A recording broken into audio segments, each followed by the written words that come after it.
one of the biggest things I think owners from outside have to accept coming to Ghana. Really, it's really a general business rule, but especially coming to Africa and specifically Ghana, because that's my familiarity. Yeah. You have to be willing to fail. Okay. Failure is a key ingredient in success. All right. It's a part of the journey.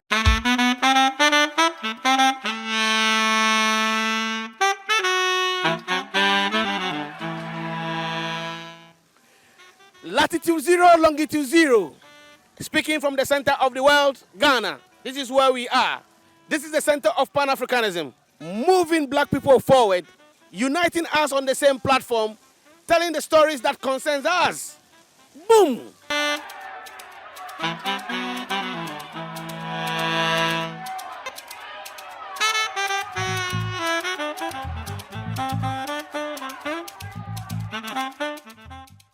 Zo TV Talking Points. Do not change the dial. Stay tuned. Boom, boom, boom, boom, boom, boom, boom. Yes, we are here in the house again, you know. Zo TV is back.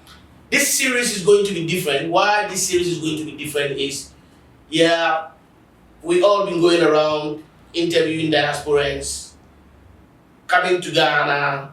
Some people come and go, you know, but we want to see what sort of positive transformation are they bringing into Africa. Because some people come, they talk a lot, they don't do anything, they go back, they go and sit on YouTube or, you know, Twitter or TikTok. The complaint is a lot. This time we don't want to talk about complaints, we want to find doers. People who are actually here and doing things and how they've managed to integrate into our society and make things happen for themselves.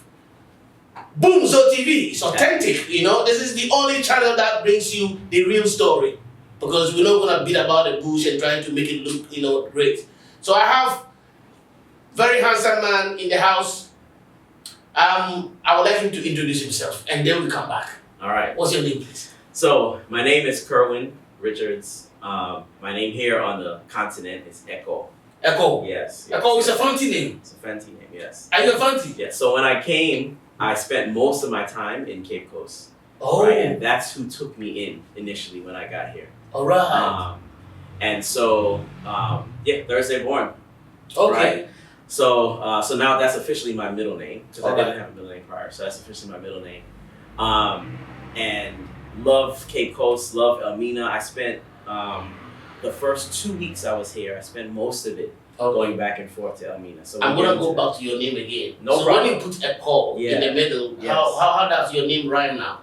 It's Kerwin Echo Richards, right? Kerwin Echo Richards. Yeah. Okay, cool. K-E-R, same as the first word. Alright. K-E-R. Okay, cool. Right? Okay. So Cape Coast, yes. So friends call me K Rich.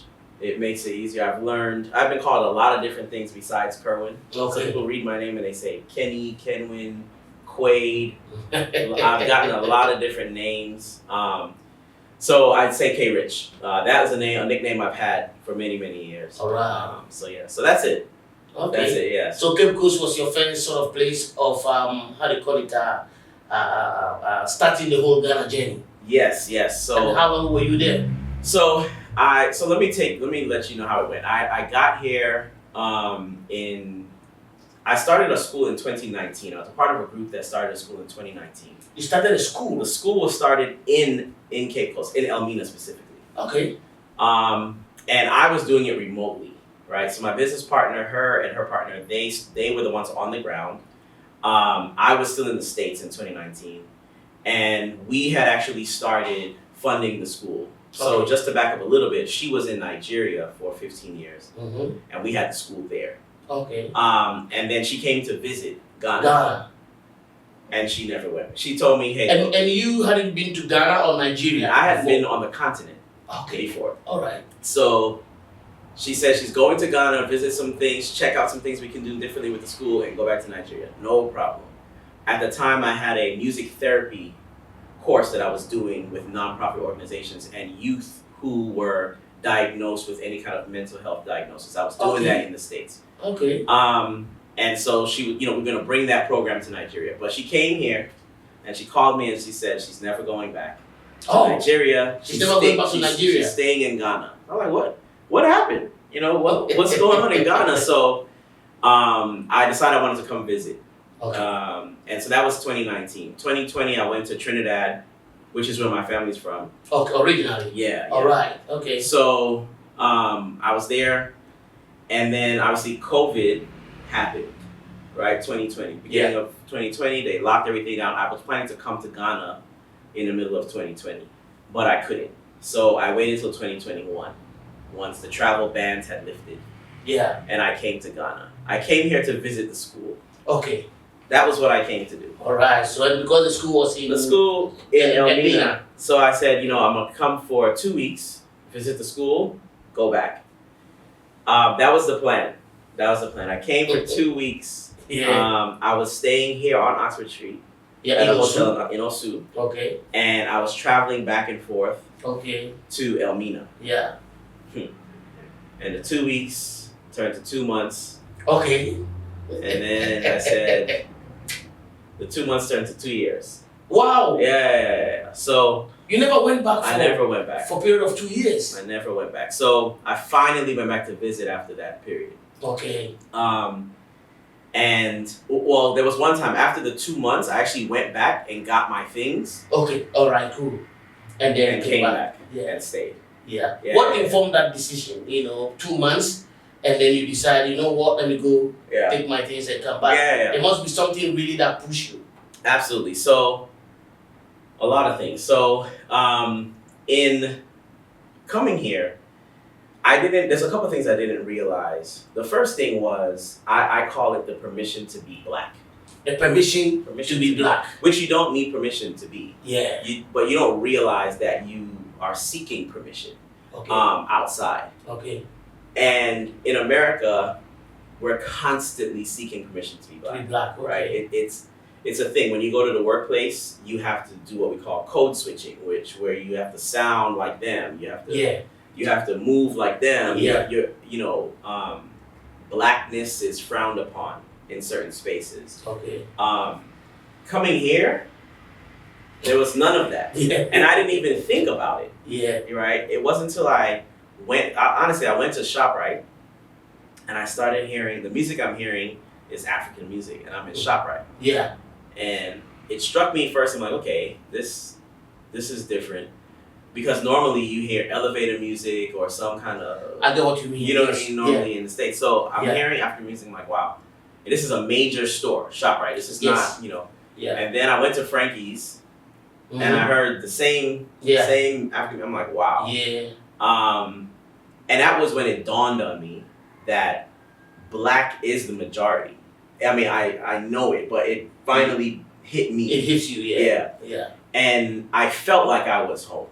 Okay. I felt like I was home. I felt like I belonged. I felt like I was a part. Yeah. Just Yeah. those two small things. Yes. And then having an opportunity to serve in Elmina Mhm. really helped. Okay. Really helped. Okay. Um, When you say opportunity to serve in Elmina, what Yeah. was the serving?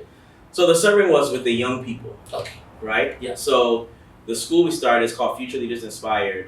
Future leaders. Future Leaders Inspired.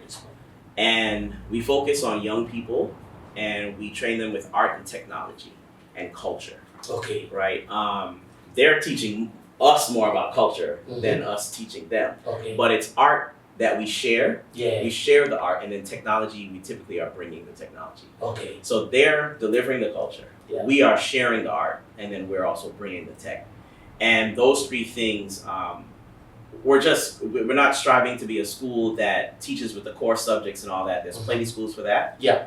But we want to do practicals, Okay. not just theory. Hands on. Hands-on. So Yeah. teaching sound engineering, which is my background. Sound engineering. Yeah. So Okay. teaching- I like that. Yeah. I so like that. I'm just. photography, videography, these Oh, things. Yeah. I like that. I like sound engineering because you know what I So I used to live in New Zealand for Okay, some time, okay. and I came to Ghana to play some few concerts, Okay. and I always complain about sound Yeah. because everybody would turn up behind the sound desk and say, "Oh yeah, oh Charlie, oh yeah, I'm good," and then you realize that they just doing a try and error thing, Right. and up to now, I think sound engineering is something that is highly necessary in our country. Absolutely. People are not being trained at all, and there's a lot of crappy sound out there. Sometimes Yeah. I walk into spaces and I want to just go and turn everything off. Right. Right. Okay. So you are doing a positive work in this particular how do you call it a domain of Yeah. this thing. I really like it because I've been wanting somebody to bring a new technology into Ghana to come and teach sound. Well, here we are. Aquaba. Yeah. Okay, anyway, continue. So just training young people on those things and getting to spend time with them, sharing some of the first experiences, like it was interesting. Like we had pizza and they hadn't had pizza before. Okay. So we didn't tell anybody how to eat it. Yeah. The same way they didn't tell me how to eat banku. Yeah. They didn't tell me how to eat it. First thing I did was pick up my fork. Yeah. First thing I did was pick up my fork, Mhm. and then they're looking at me, and I realized that's not it. You That's can't eat bangu with a No. So it's these things, sharing those experiences were really, really good. Cool. So those are some of the things. Being able to serve in Elmina really just connected me there specifically. Okay. Had my naming ceremony there. Yeah. And then decided, this is a place where I could actually plant roots. Okay. I had considered moving to Trinidad at some point. All right. And so I was already considering leaving the country at some point. Okay, to go back to Trinidad. Yeah. My dad goes to Kenya every year. Right? Okay. He's been going for 15 years or so. Okay. And I had never been on the continent. Yeah. And so Ghana was not anywhere in my radar Okay. until the school. Yeah. And so coming here and having those experiences, and then I went to the castle, Yeah. and then I went to Slave River. I mean, just everything, Yeah. like soaking up this side of the history Yeah. really, really helped. I like to say that, even when I tell my friends back in the States, I like to say that what happened from the time the ships left the shore, Yes. in America, we are very aware of that part. Mm-hmm. From the moment the ships left the shore and then landed in America, and slavery took over there, happened there, we are very familiar with that part of the story. Yeah. We are very unfamiliar with what happened prior to the ships leaving the shore. Yes. And I realized the same is true in reverse. When I came to Ghana, people are very familiar with what happened prior to the ships leaving the shore. Yes. But what happened after the ships leave the shore, Yes. They are not. there's not as much familiarity. There's no information. Any information they've given us is some sort of information that is wrong or misguided and misinformed. Yeah. So we've been feeding on that. Yeah. And that has also created a distance between our cousins. Absolutely. Big distance. Yeah, and that's obviously by design. Yes. By design. Yeah. And so up to now we are going through that phase. Yes. So unfortunately, sometimes you'll be here Mm-hmm. and you passionately talking about slavery story. Yeah. And somebody's on the other end does not understand because Of they course. just think that you have all the dollars and every money in America and why Right. are you in Ghana? Exactly. And so they don't understand the story. Exactly. So it's going to take some time Oh, it will. for us to actually, get it all rounded together. Yeah. It's the same reason we come here and don't understand why people want to desperately leave and go there. Yeah. We don't understand. Yeah. Because we're leaving from there. Yes. Right? And people want to rush there. So it's a it's a conundrum on both sides. Yeah. Right? we're all trying to figure each other out. Yeah. And help each other see the other side of the coin. Yeah. But yeah, so that was my early experience in. So those are the few things that informed you to go pack your things. That's it. And then come back. Come back. Okay. Yeah. Then the next part of the journey was figuring out. So I'm here. How do I? Well, I had two big things to figure out. One is paying for the school because we were funding it ourselves, right? Okay. That's not a sustainable Yes. effort. Yeah. So how do we fund the school without? I'm terrible at asking people for money and all these things. So it can't come from my pocket, not long term, or her pocket, long term.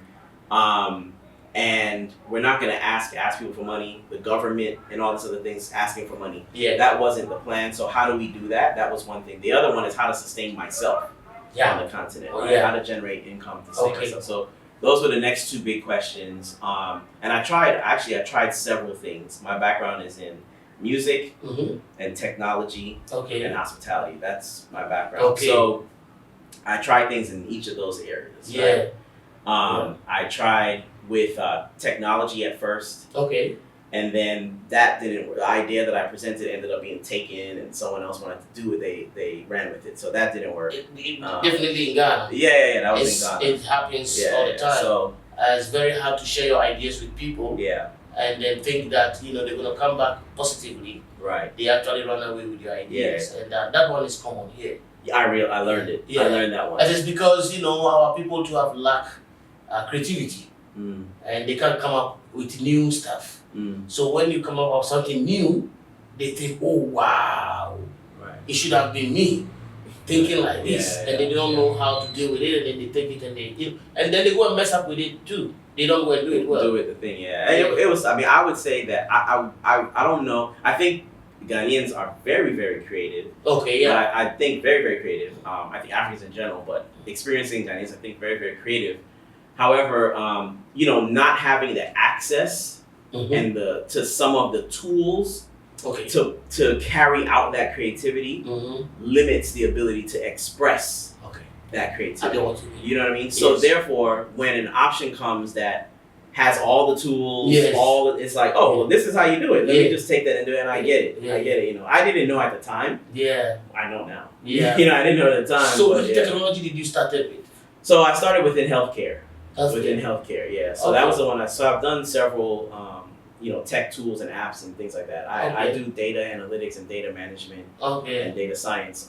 Yeah. And so I started with healthcare because I had built a healthcare platform that was more family oriented. I was part of a team from New Zealand. Actually, some of my partners are from New Zealand, with that team. Okay. So All right. we did it in Atlanta, and then we were talking about it here on the continent, working through that specifically around both mental health patients Okay. and then general Okay. hospital. So we were working through that, and the person who seemed very, very, very helpful at first, in the end, ended up, being the Yeah. person that took the idea.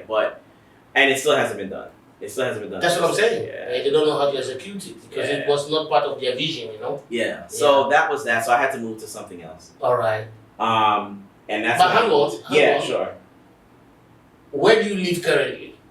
I just moved to Spintex. You just moved to I Spintex, just moved to Spintex. but you've been I was living in Accra. Osu the whole time. You've I've been living in here Osu the whole the time. whole time. So when you came back after 2 months, did you go and live in Cape Coast or Elmina, or did you live there for a while? No. Oh, okay. So I just visited back and forth, All right. and then set up shop in Osu because I realized that when I was there getting my things, I was also thinking, what could I do? What could I do? And when I was thinking about technology, I realized that the places where I would need to sell that technology is actually here Okay, in Osu. in Osu Okay. and the surrounding areas, Yeah, airport, cantonment, like these Yeah, surrounding areas. So yeah. I need to be here, Okay. so I can quickly go to meetings, quickly Okay. do the things I need to do, Yeah. and then I could serve Okay. in Elmina. Yeah. Right? We were meeting with the young people on the weekends, so it's perfect. During the week, work on the tech tools. On the weekends, go out there. Okay. So we did that for a while. And but after realizing the tech piece wasn't going to work, I pivoted, and I went. Next was hospitality. Okay. Hospitality. Yeah. So I started a lounge, and the purpose of starting a lounge was to pay for the school. Right, So you get money from here to finance the school. simple Okay. because it's much easier Yeah. to convince someone to come, Yeah. have a drink, eat some good food, Yeah. have some enjoyment, laugh, joke, dance, Yeah. and spend money than it was to convince someone Yeah. to donate Yes. to the school. Especially if they don't even see the school. Yeah. You know, it's and- tough. Yeah. It's tough, and there's so many people asking for money. So you offer a service, and that's what the service was. And there's a lot of scammers out there too. Lots, Yeah. right? So this way, it's simple, and then a percentage of everything that we earn would be used to fund the school. But the hospitality industry too is tough. So Very. how do you then after entering hospitality, how do you then roll things and make the money to go finance the school? Yeah, so it's tough because you have to wait till you're cash flow positive. You have to wait till that business is actually self-sustainable. And then once it is and it's generating profit, now you can use that. So it takes a while to get a business off the ground and to be able to sustain itself. Yeah. I've had a rough go, with business in the hospitality space. When I started, I started in one location, and then I ended up having to close that down Okay. after I spent a lot of money to build it and all sorts of stuff. How many years have you been in Ghana now? Just 3 years. 3. You're moving fast though. 3. You're moving very fast. I like to move fast, so for me, I feel like I'm moving slow. Okay, because Ghana, with what you are doing now, where you are still moving fast. Because Ghana can actually slow you down a lot. Oh, it slowed me down. Yeah. It slowed me down. Yeah. It slowed me down. And there's a good side to that because it's allowed me to pace myself, which normally I move so fast that I go faster than I should. So this has allowed me to pace myself and allow me to see things unfold before the next decision. Thank you. So it's definitely helped some. It's also been hurtful, as well. Like my first meeting with a supplier, he said he'll be here at 2. Yeah. And I didn't hear from him. I didn't hear from him 2:15, 2:30. Yeah. Now in the States, if you're not there within 10 minutes, like in school, and your professor gives you 10, you give the professor 10 minutes. If the professor's not there in 10 minutes, you can leave. Yeah. I mean, 2:30, 3, 4. Yeah, he finally, I reached out to him, and then Chale, it was 4 something. He's like, I'm not there yet. I'm on my way. I'm coming. And it tests your patience. Oh, I was very new. Yeah. And I was like, forget it. I'm not coming. Whenever time he gets here, I'm not here. Yeah. And he showed up at 6. Wow. 6. And then he when he showed up as if everything was okay. Everything was okay. He's like, hey, I'm here. Yeah. I'm like, oh, no, I'm gone. I'm doing something totally different by now. Yeah. Meanwhile, I was there. I was downstairs. But I told him I was gone because I'm like, there's no way. If we're starting this way, there's no way we can. At least let me know 10 minutes ahead, 15 minutes before. Yeah. You're going to be late. So that's been the hardest adjustment for me, honestly. The culture shock. Oh, that's been the toughest adjustment for me. Yeah. And I think it is still the toughest thing for you up to now. Hands down. Yeah. Hands down. We call it GMT, Ghana Man Time. I've heard. Ghana Man Time. I've heard. It's GMT. I've heard, yeah. It's very bad. I went through the same thing after living overseas for some time, and I came back to Ghana. Then you realize. I came. One of my major aims of coming to Ghana was to put my band together because I was in music as well. Okay. So I wanted to put a solid band together in Ghana and travel to other parts of the world and play. But I could never get my bandmates to come to rehearsals on time. And I used to book the studio. Yeah. So I booked the studio from 2 o'clock to 6 o'clock. Yeah. And the guys are arriving 5:30. Yeah, see. And so that discipline that I had versus their style, I couldn't take it. Yeah. And I thought I was wasting too much time and money. Yeah, and I had to move on. So it does test your patience. Yeah. And if you want to be in, you have to be really patient.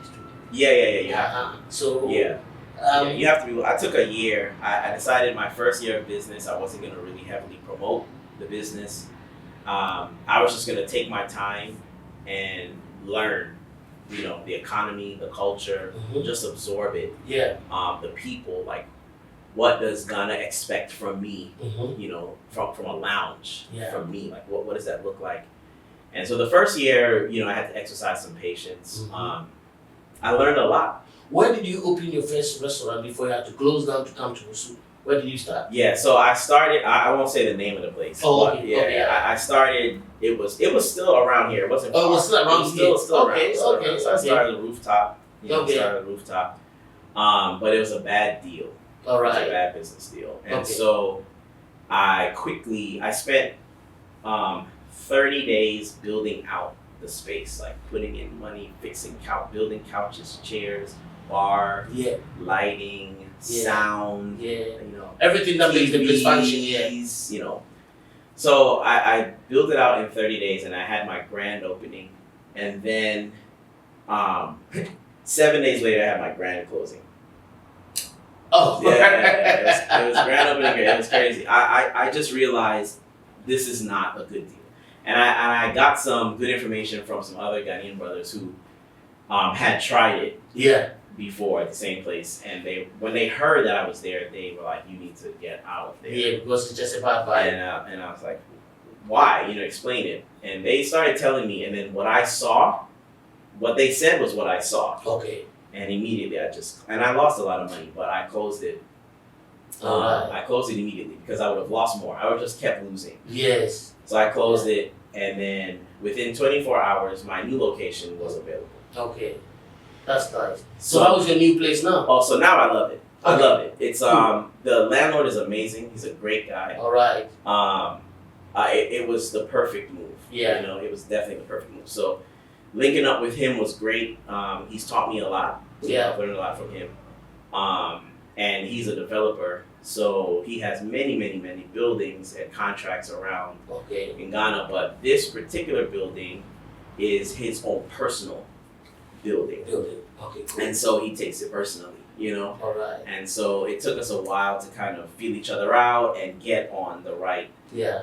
groove. Yeah. And but it's been really good. He's a great guy. It's been really good. So I mean, he still charges. Yeah. He still charges me a lot of money, but he's a good guy. Yeah. He's a good guy. So that was very helpful. Okay. Very helpful meeting him. And so now I'm on Oxford Street. Yeah. I didn't even realize the value of the location that I have Okay. at the time. I didn't know. Yeah. Like I mentioned before, I'm a data person. So I looked up what's the demographic in this area. I was looking for median income, disposable income, average disposable income, those kinds of numbers. And I couldn't find it. What I found online was old Okay. information. Okay. And I couldn't find current information. So I was just going off of, what I see, talking to a few people. And Yeah. that's how I made that decision. So even though you were in hospitality in America, Yeah. did you own something yourself? Right. So that's over there, right. or is this like your first business, like entrepreneur in Africa, doing your own thing, creating your own space for a business now? Your first thing, or Right. you've done something like that Very already? good question. So this is my 11th business. Wow. Right. Now none of them have been my own hospitality place, my own lounge. Yeah. In America, I managed lounges for other people, Okay. and I had, but I didn't have my own. Yeah. The businesses that were my own are like technology businesses. I Okay. had those that were my own Oh, yeah. businesses, things like that. Music, I started a record label, Mhm. different things like that I've done, right? I did artist development for some time, just different things, right? Okay. So those I've had my own business, Yeah. my own business Okay. for years, Yeah. and I intend to get back to that here in Ghana, Okay. right? But that's next year. So Okay.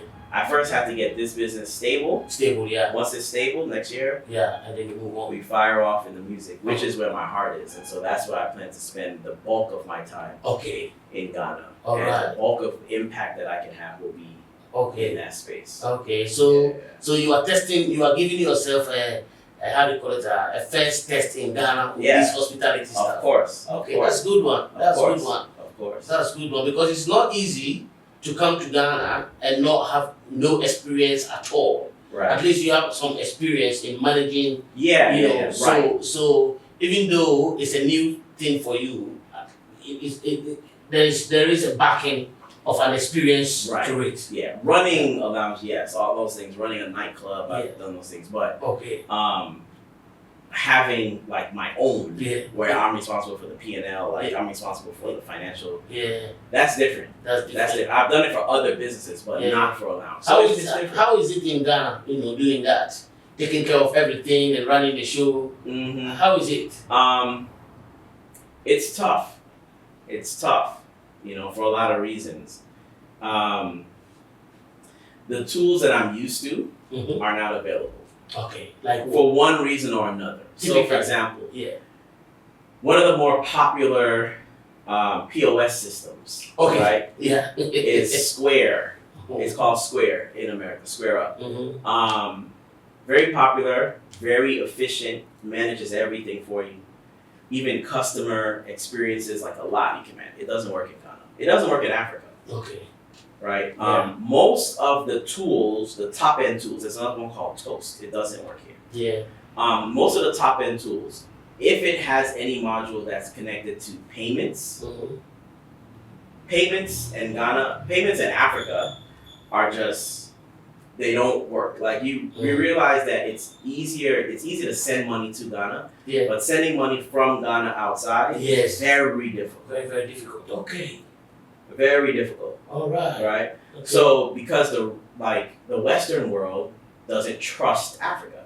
Okay. Even on the tech side. Because of the high rates of, I mean, some of it is rightfully so, the high rates of fraud and corruption and these kinds of things. So as a result, there's just a reluctance to even engage. So some of these companies that have technologies, they have this thing called there's a circle of trust, essentially, a trust network. And Africa is not in it. Africa is not. Much of Africa is not in it. Some of South Africa is. All right. That's not surprising.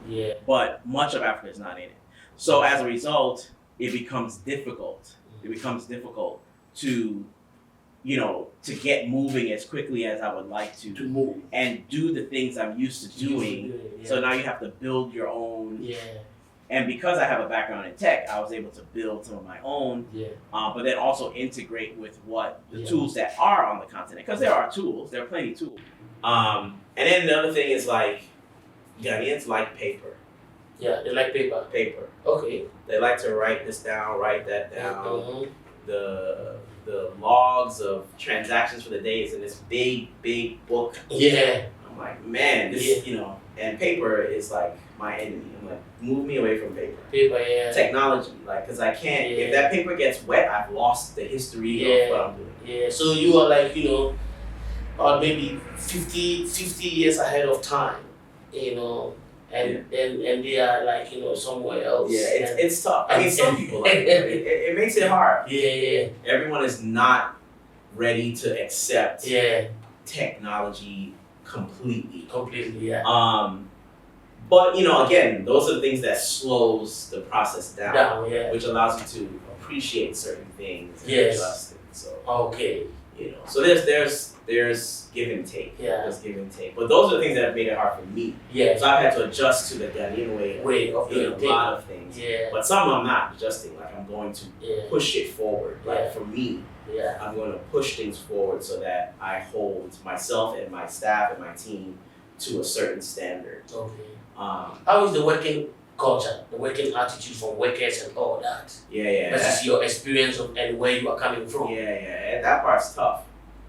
That part is very difficult. Ghanaians are probably the nicest people that I've ever met. So that has the good side and the bad side. You know what I mean? So the just like everything in life, there's the pro and the con. The good side is Ghanaians are the nicest people that I've ever met. You feel welcome. You always feel welcome. You don't feel threatened. Crime rates are low. Crime rates. You know what I mean? So like these things are good, right? Like raising a family here, you can be safe. You can move comfortably. You can engage people and have conversation, visit people's homes. Like you can leave your door open. There's certain things that that is easy to do simply because of the kindness of the people. And these are also the things that make you feel comfortable to and want to be in Ghana. Absolutely. So it's not all or none. Those are some great things. Now, on the flip side, because of that, it's hard to introduce a standard. Right? So like you mentioned, getting to work on time, problem. Following a regimen in terms of how service should be. Problem. Everything is fluid. Like everything is relaxed. It's okay. Overly laid back. Way too laid back. So it makes it difficult for rigid type of structured work that's based on expectation. Like I should be able to turn and expect you to be there because that was what we discussed. That's what we agreed upon. You can be there from this time to this time. So when I turn and you're not there, then you're like, oh, I'm coming. I'm like, that's no, you shouldn't be coming. You should be there. So these are the things that have been tough. They have been. They've been difficult. But they're good at the same time because they're the warmth of the people. Right? So, but you have to find that balance. You have to find that balance. And the other part is the companies that are successful with having that structured, very, very rigid, structured environment and culture within their businesses, 9 times out of 10, it's because they're shouting. So the people at the top, the Mhm. owners and the men, Yeah. they shout at the Yes. staff, They shout at the staff, yeah. right? It's not my way. Yeah. I'm not a shouter. Yeah. It's not my way. You have another better way of dealing with the issue rather than shouting. So that makes it even more difficult for me because I'm not coming here to shout at you for you to do the thing that we agreed you're supposed to do. Yeah. It doesn't make sense. So so maybe I have to hire one or two people who can handle it. But the thing is, I don't like that because it's not your thing. It's not my style, and I don't want the company to have that reputation. Yeah. So those are the things that make it tough. Yeah. Because you have other people in the hospitality industry like the Lebanese and the Chinese and Malaysians or Indians, and you get the complaint from Ghanaians that they're always shouting at you, but then maybe, as you said, that is their style because they probably had to do a cultural adjustment and think that because some Ghanaians also shout on other Ghanaians, so maybe they pick it up and they shout on them, and then they will do it. Right. So it's a very tough cave. Oh, it's tough. I mean, and then it seems like cave. that's the only way to get it done. Like that's how it seems. Yeah. From outside, it's you watch someone shout on someone and then they do it. Yeah. Like, wow, so that's what it took to do it. If you would do it on your own, there would be no need for shouting. Yeah. But I don't like how that looks. Like I've watched, hospitality venues where all the workers are always Ghanaian, but the management is either Asian or Indian, Lebanese more than anyone. It's always someone other than Ghanaian. So and then they're always shouting. It just the how it looks. Is the same thing I left in America. Where you always feel like someone other than us is in control. And they're always telling us it's just I don't like it. You know what I mean? So I don't have any intention on reproducing that here. At all. Maybe you have another business opportunity again. Oh, I'm sure. There's plenty. It's limitless. Within the hospitality. I'm sure. Maybe having a school for training, okay. Hospitality school. If you are watching and you want to come to Ghana as well and do something, there's a lot of opportunities in Ghana. That's one opportunity right there. Am I making sense? Of course. Of course. Yeah, without a doubt. Yeah, because they need some sort of quality training to be in the market. So that could be your new thing. Sure. Where you put some nice school together where you train people. Right. Where hotels come for them and all stuff like that. Right. Yeah, that's not a bad idea. I mean, I think as Ghanaians continue to, and this is what I've told my staff, Ghana has been fortunate for many, many years to maintain its own internal standard. Yeah. Its own internal peace, and its own internal pace of life. That is being challenged ever since the year of return. Yeah. Okay. Right. Ever since the year of return. Yeah. That's slowly being challenged. Yes. Because as the international community continues to grow. Yes. And frequent Ghana. We have to keep our standards up. Ghana is now being forced to adjust, just like we're being forced as we come in to adjust. Ghanaians are being forced to adjust. Yeah. In order to generate the revenue necessary, have the business necessary, and those kinds of things. So, I think it's a healthy challenge. It's a healthy challenge, and I think we'll get there because year of return was 2019. Yeah. So it is not that long. Right. And we didn't expect that number of people, coming into the country in that one goal. Right. And it was everything in the hospitality industry was triggered, from taxi drivers to boat drivers to hotel workers. Every standard was being pushed up. Yeah. Even though in Ghana every day travelers come in and go, and the services are not that great like that. And it's like, it will be okay, But this time, all of a sudden, there were so many people in the country that you have to deal with. Yeah. You get 10, 15 people that walk into your restaurant and they are all from America. And you go, hey, go here, go. And they're asking you questions from left, right, center, forward, different accents here and there. It's funny, like, even when we have staff meetings, so we have, like, before the shift, there'll be a briefing. Yeah. And, it's funny, like, there are times where we're having meetings or conversations, like we have one today, and we have an entire conversation about how we're going to do something or how we're going to handle a particular dish, a new dish that's coming, or whatever the case is. And then when we're done with that, then the staff that's serving wants to know, okay, how do we handle Black Americans? Okay. Right? It's the funniest thing. And Yeah. they're asking me. They're asking you. How do we handle, because Black Americans are different. You know, they're upset about this, or they don't like it this way. They want it very expressive and da da da da. Mm-hmm. And it's funny hearing that. It's funny hearing that, and I see it, and I know that it's true. Yeah. And so, you know, that's the next thing I think we have to address within our own, like, as far as Black Americans within our own communities. Mm-hmm. We have to have some sensitivity training. We have to have some, you know, cultural adjustments and cultural, like, we have to realize that we are not in America. Thank you. We are actually in Ghana. Yes. There's a different culture. Yeah. And we're not here to make this little America. Yeah. That's not what we're here to do, right? Yeah. So we have to find ways to incorporate ourselves into the culture and infuse ourselves into the culture while absorbing cultural, you know, practices and those kinds of things. We still have to remain ourselves. Yeah. But there's a way to do that with some sensitivity. Yeah, I get what you mean. To the culture, and I think we miss that. Yeah, because sometimes some of you guys can be a bit overwhelming. Of course. To some of Ghanaian workers. Of course. And it's not necessary. And then they don't understand. And then that brings a lot of confusion because of the miscommunication. Yeah. And you know, you might leave the place feeling like, oh no, you know, it's not a good place, that. It might just not be a good place, just that the communication was not right. That's it. And that's it. It puts us all off, you know. So as you said, that sensitivity training is important. We need especially if somebody is going to carry a tour group to Ghana or Africa.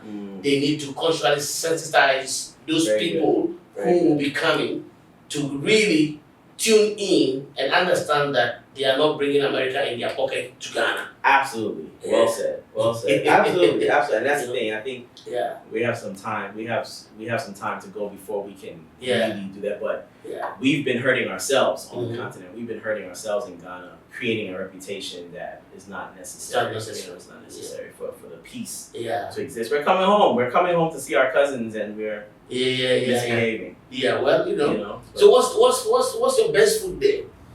Good. So the number one selling item is our Cloud9 fried rice. Cloud9 fried rice. Yes, it has chicken and prawns inside. Okay.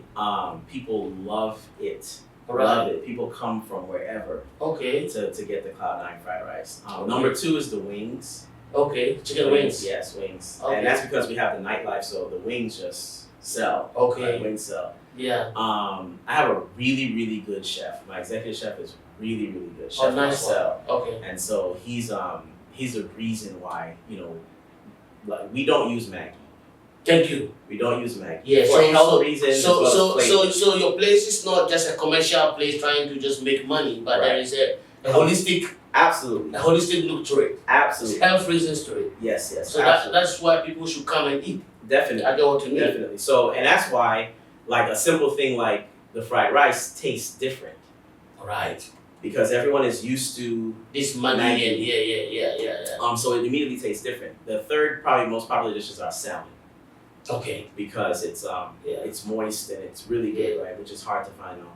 Do you have any typical Ghanaian signature food there? So we have a couple that we do, right? So because we are on Oxford Street, we are in Osu. Yeah. And you can walk down and go left or right. Yeah. And get any typical Ghanaian dish you want. Yes, in Osu. Yes, I know. Yeah. Because we're here. Yeah. People are not gonna climb up to Cloud9. Yes. To take the same sort of local dish that they can take. That's gonna cost them more. Yeah. That they can take.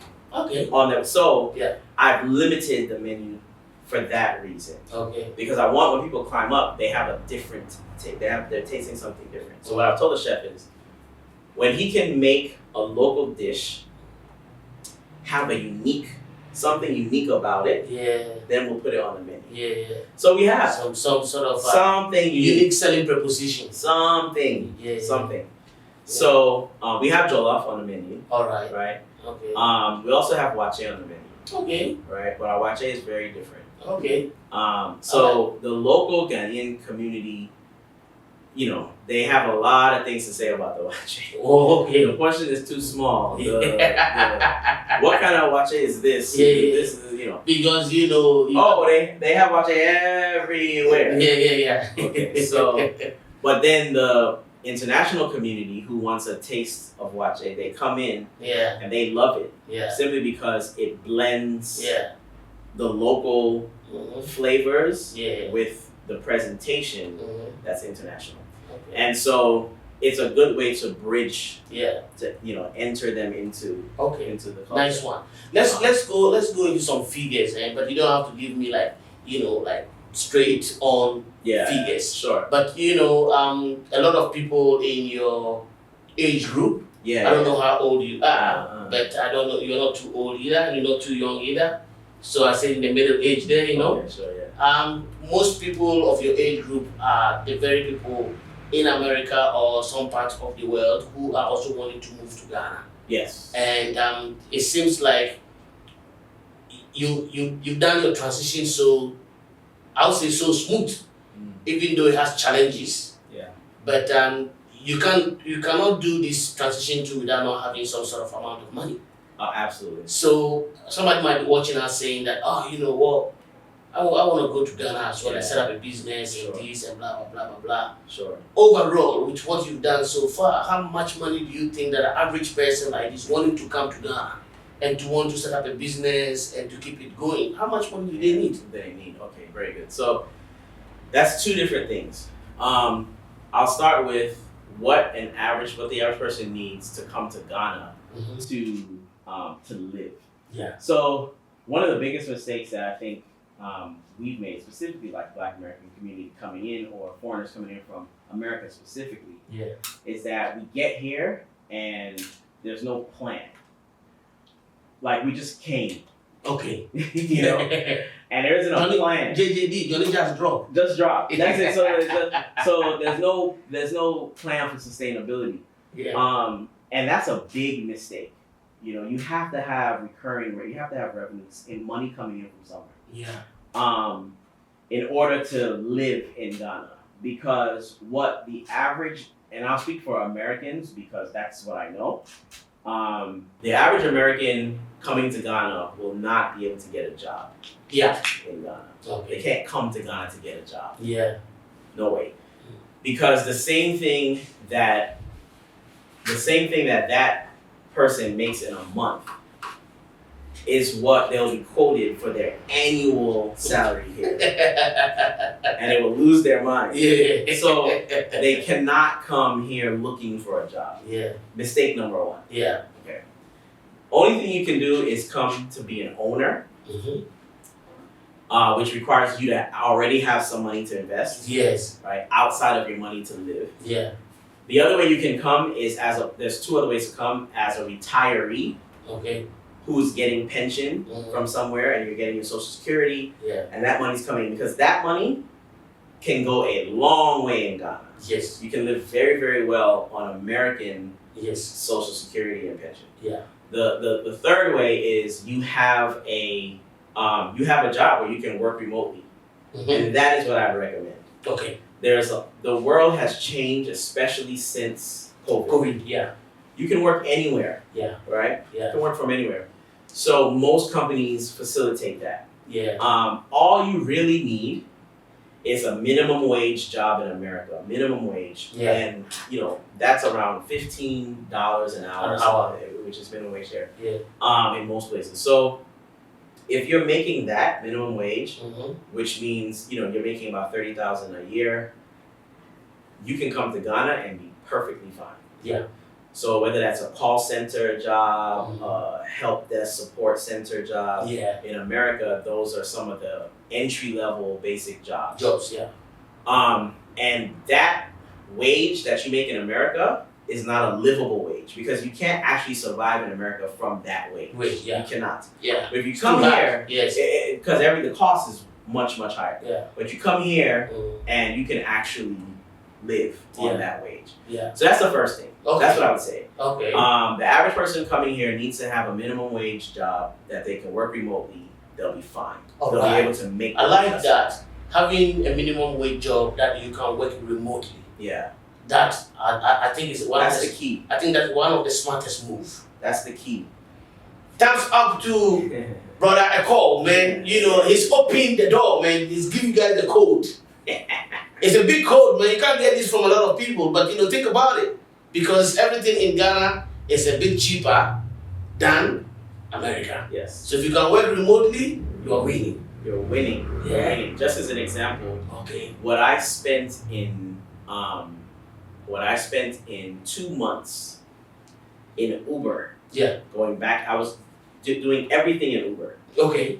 And what I spent in 2 months of Uber, I spent in one trip when I landed at the airport and went to my parents' house with Uber in America. Yeah. Seriously. Yeah. One trip, Yeah. yeah, is the same amount as 2 months Yes. of Uber here. Just to give you an idea of how the money stretches. Yeah. Transportation. Yeah.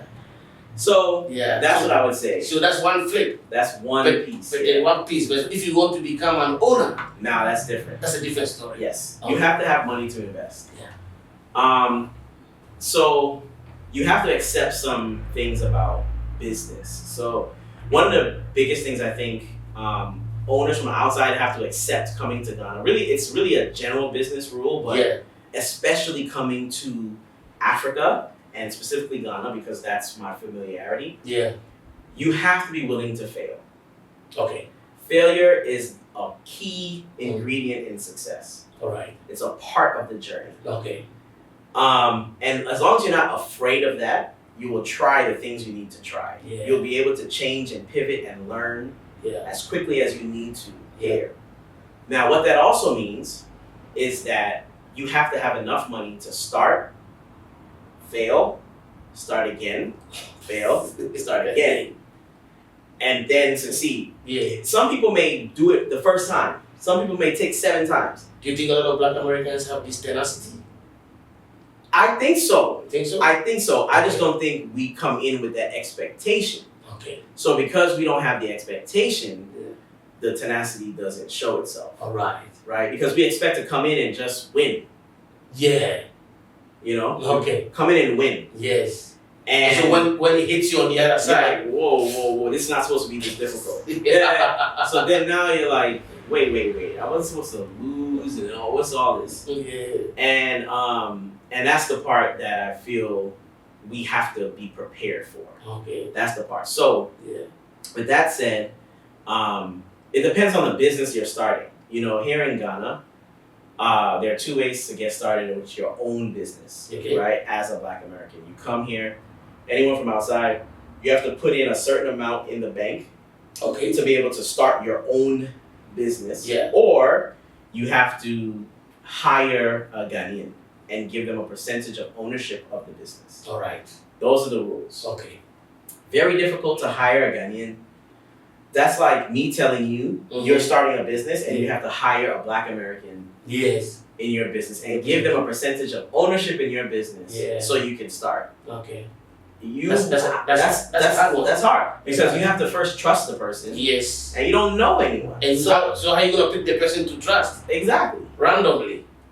So that's the challenge. Okay. That's the challenge. And then the amount of money you have to put in is a lot, Okay. right? That If the you don't government- hire- yeah. If you don't hire a Ghanaian to give a percentage to, Mm-hmm. the amount of money you have to put in the bank to is very high. Very high. So And that's both ends are all difficult. both difficult. Yeah. So you have to do your homework. You know. All right. There are, and that is to really encourage you to embrace Ghanaians, Yeah. right? Okay. So that the Ghanaian is represented in every business, and Okay. that's the idea. I think it's a very smart idea from a government perspective.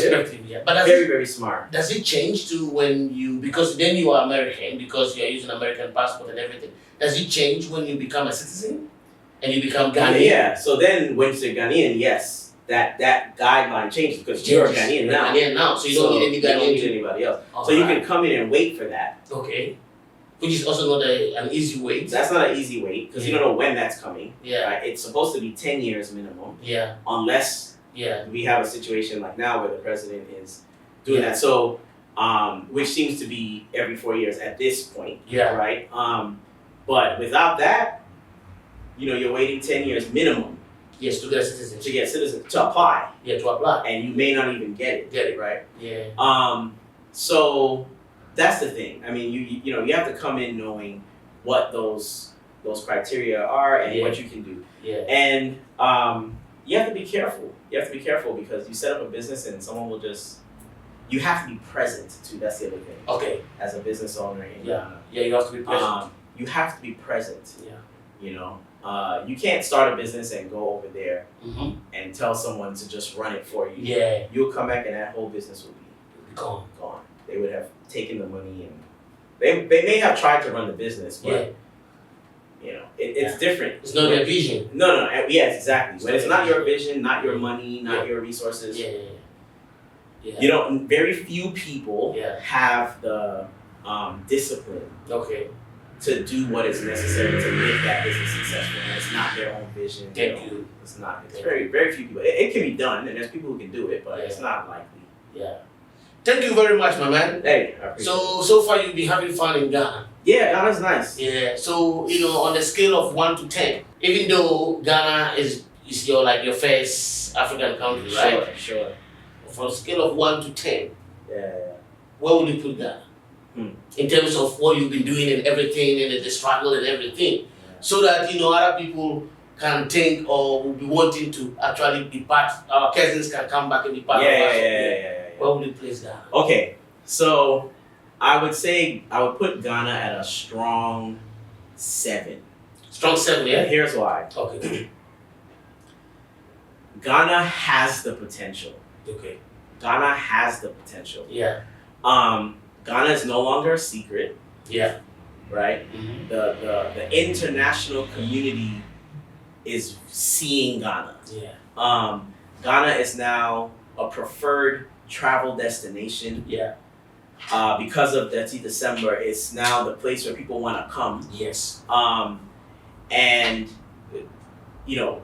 Ghana, that's a huge opportunity, right? That's a huge opportunity. Yeah. So the chances, the possibilities are there. The possibilities are there to earn revenue, create a strong economy, Mm-hmm. right? That would be rooted in cultural tourism, Yeah. not just tourism. Because if it's just tourism, then what Ghana will do is create a bunch of places that look like everywhere outside, Yeah. and lose the cultural impact. Yeah. But if Ghana can master cultural tourism, Ghana will win, right? Okay. Absorb the economy. Yeah. So then Ghana would be a 10. But here's where it comes down to a 7. Yeah. It's because there isn't right now in Ghana, from what I see, there isn't a motivation Okay. to do things from a transparent perspective, Okay. right? Yeah. So I always say that technology, the reason why technology is a challenge in the country is because technology breeds transparency. Yes. And transparency Yes. is the enemy Yes. of corruption. Corruption. I get what you mean. Yeah, and so because corruption Yes. is part of the fabric Yes. of the economy. Yes. It's actually the system. Yeah, it's the Part of the way. It's system. not the culture. Yeah. It's the system that's been put in place. It functions around corruption. Yeah, and so corruption, and it's to the point where it's like it's so normal Yes. that it's called protocol, Yeah, protocol. Yeah. right? It's Yeah, called protocol. It's part of the protocol. It's protocol, but it's not. It's not. It's not. It's Yeah, corruption. Yeah. It's But corruption. it's part of the protocol. So these are the things where If we can put ourselves together and take that corruption and dishonesty away. and now it's not going to go away. Every nation on this planet has corruption. Yeah. So it's not about it going away. Yeah. It's about being intentional about corruption not being the primary way Of of operating and doing operating. business, right? Yeah. That's the key. Yeah. It shouldn't be the primary way Yeah. that lifestyle has to move. Yeah. That's the one thing that from the time I get off the plane, I can expect Yes. to be hit with a lot of. Give me that. I can't even leave the airport without, being hassled. Something small for the boys. Yeah. Like I'm in the airport. I don't even remember what is in my bag. Yeah. But something small for the boys. Did you bring anything from each other? Hey, something. Before you even leave, the person checking you out to leave the airport is asking you for something. So and then when you reach outside, there's a line of people. Asking you for something. They're hassling you for something. Oh, you can't. So it's like, but that I don't see it as corruption. That part isn't corruption. But it's that part is the mentality of the people simply because of corruption. Because of corruption, the people who should have don't have. So they've resorted to now asking you for yours. Without thinking of the fact that you worked really hard for yours. But they feel like you have it, so they should have some. And it's not them per se, it's because of the corruption that has taken what they should have already had. You know what I mean? So it's these things. You see what I'm saying? So that to me is what brings it to a 7. But the opportunity is still there. Okay. So my only fear is that Ghana does not make that adjustment in time. Because right now is the right time. Right now is the right time. I'll say one more thing. It's not only this element that Ghana has an opportunity in. The world is now focused. The world's music is African music. It's African music, It's always been. It's always been. But now the focus format shifted. that is being most appreciated is the African music from the continent directly. It used to be, reggae, hip hop. These things are all African music, but it's from not from the continent directly. Now the focus is music from the continent directly. Nigeria has made a name for itself. Not necessarily. Well, yes, people on the continent know it's Nigerian music, that it's popular. When you live outside, you don't know that. You just know it's African music. You can't tell the difference between Nigerian, Ghanaian, South African. All you know is just African music. You don't know the difference between Afrobeat, between hip life, high life, Amapiano. You don't know the difference between any of those. You just listen to African music. It's just African music. So they all call it Afrobeats outside. Okay. But the world is now embracing it. Right? We don't know how long that's for. But what we need to be careful about, and this is what I feel like ultimately my purpose on the continent is for. We don't know how long this time is going to last. The West and the rest have squeezed Africa for everything. Pillaged Africa for oil, for gold, for cocoa, for human resources. And there is another valuable asset that Africa is plentiful in. It's an unlimited resource. And the world has yet to misappropriate it. And it is creativity. Right? It's our creative arts. Right? That's what can't be replicated or duplicated. Africa has an abundance of, and the world is now looking for it. If we're not careful, they'll come for it. They'll manipulate it again. They've already started. 7 years ago, Davido had a hit record. Chris Brown was featured. Davido made an Afrobeat record featuring Chris Brown. Fast forward 7 years, Chris Brown is making the Afrobeat record featuring Davido. Boom! Zone TV! Right, man, you know what? The story has been very interesting. My man definitely needs to come back to the studio again. This is the kind of conversation that I'm interested in because, I'm centered around the blackness. I'm centered around promoting Africa beyond. Going to the diaspora where black people are. We need to tell our own story. So this is the kind of story that can build us together. So we definitely have to bring him back to the platform again on a different topic. But now, let's all wish him good luck in Ghana, big business. When you come to Osu, you look for Cloud 9. Right on the Oxford Street, opposite Frankie's. Frankie's is a very popular restaurant. So in case you miss it, just do opposite Frankie's, look up like that, and you see the rooftop. Yes. Boom! Zoe TV talking points. Do not change the dial. Stay tuned.